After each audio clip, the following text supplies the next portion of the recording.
An informative speech should be easily understood by the audience. Do you think that this speaker succeeds in being clear and concise?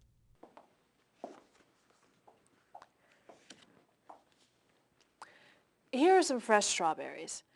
Let's imagine that you take them out of your refrigerator. In most cases, these strawberries are going to be okay. But let's imagine for a moment that you have some bad luck. These particular strawberries are contaminated. They are loaded with a kind of bacteria that can make you very sick. You may experience stomach cramps, diarrhea, nausea, and vomiting. If these strawberries are loaded with that kind of bacteria, what would they taste like? Well, I'll tell you what they would taste like. Fresh strawberries. You see, that's the sad truth about poison in most foods. You can't taste it, you can't see it, and you can't smell it.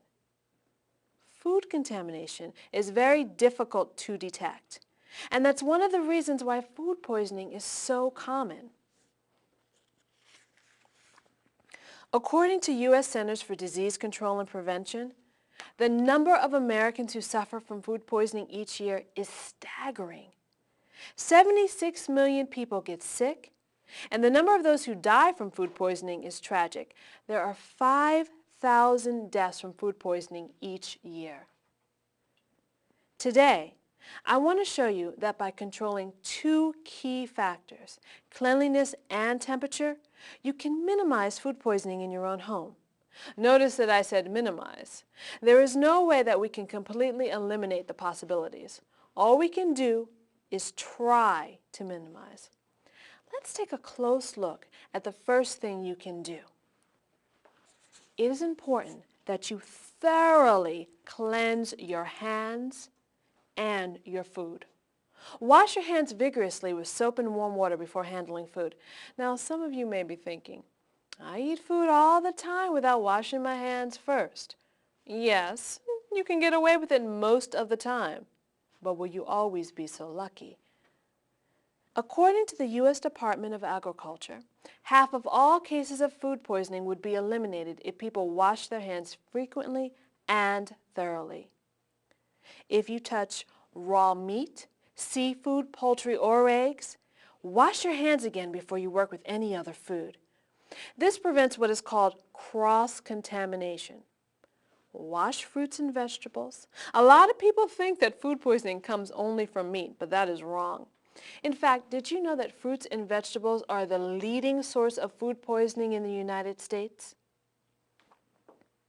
Carolyn Smith DeWall, the director of food safety at the Center for Science in the Public Interest, says that fruits and vegetables account for 35% of food poisonings. Poultry is 29%, and eggs and meat are tied at 18%. Going back to fruits and vegetables, do you know which food has the most frequent reports of contamination? Believe it or not, it's strawberries. What you need to do for strawberries and for all other kinds of fruits and vegetables is wash them under running water. Cool water is fine. Here are the techniques you should use. For firm produce, such as carrots and potatoes, hold them under running water and rub them all over with your hands or a brush. For lettuce and cabbage, discard the outer leaves and vigorously swish the remaining leaves under running water.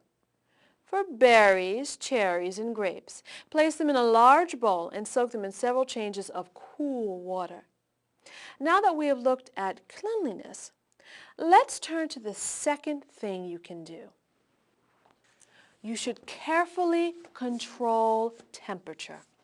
A major contributor to food poisoning is a blunder made by many consumers. Here's what happens. You go to the grocery store and buy meat, milk, and other products. You don't go straight home because you have some other stops to make. By the time you finally reach home and put the food in the refrigerator, 2 hours have elapsed. In cold weather, that's not too much of a problem, but in warm weather, 2 hours is dangerous. In that length of time, a mere 20 microorganisms can blossom into over 1,200 because they double every 20 minutes. Some microorganisms are not dangerous in small amounts, but if they are allowed to proliferate, they become harmful. So the message is clear. Take your food home from the store and refrigerate it as soon as possible. Same thing is true for leftover food that you bring home from a restaurant. Put it in the refrigerator as soon as possible and eat it within a day or two. Always defrost frozen foods in the refrigerator or the microwave. Never defrost at room temperature. Health experts say that you should always use a food thermometer. Just checking the color of food is too risky, says Dr. Robin Gershon of the Johns Hopkins University School of Hygiene and Public Health. Red meat should be heated to an internal temperature of 160 degrees.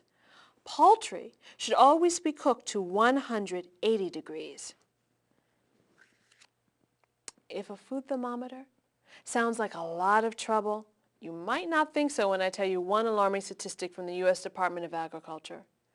Up to 20% of poultry, beef, and pork sold in supermarkets may harbor salmonella, a nasty kind of bacteria that can make you very sick and even kill you. Salmonella can be destroyed by heat that is sufficiently high. Be safe. Use a food thermometer. Let's review. To avoid food poisoning, you must control the two most important factors, cleanliness and temperature. Remember to wash your hands before touching food and always wash fruits and vegetables. Control the temperature of food by refrigerating it as soon as possible after you leave a store. Use a food thermometer to make sure that harmful bacteria are destroyed. If you control cleanliness and temperature, you have an excellent chance of eating strawberries without getting sick. Thank you. I will be happy to try to answer your questions.